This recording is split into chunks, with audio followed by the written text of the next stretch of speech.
The SR-71 today remains this mysterious and enticing aircraft. It's menacing, it looks so sleek, but really this is completely a form dictated by the function of the aircraft.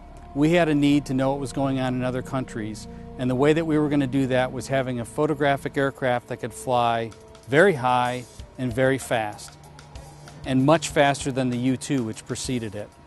The SR-71 was that answer for the U.S. Air Force and for the United States. The SR-71 was a tremendous leap forward in technology in many different ways.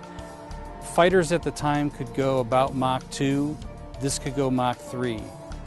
It could fly incredibly high. Now there were aircraft that could reach the height of the SR-71, but only in a zoom climb and only temporarily, whereas the SR-71 could fly at level attitude at 80,000 feet or higher. There was no other aircraft at the time that could do that.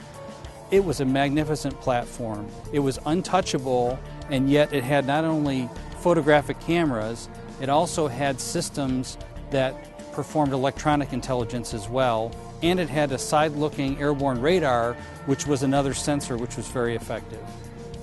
Speed in the 1960s was what stealth is today.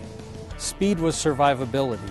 In fact, the best way for an SR-71 to deal with a surface air missile shot at it was just simply to speed up. There are some great ways to realize and understand just how fast the SR-71 was.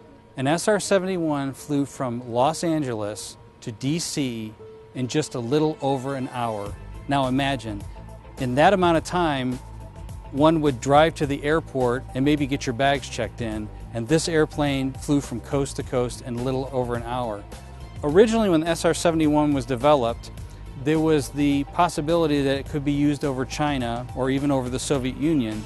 It wasn't used in that way, largely due to diplomatic efforts, but it was used in the dangerous skies over North Vietnam during the Southeast Asia War, and it was also used over North Korea during the Pueblo crisis in 1968, and it was used in other places around the world.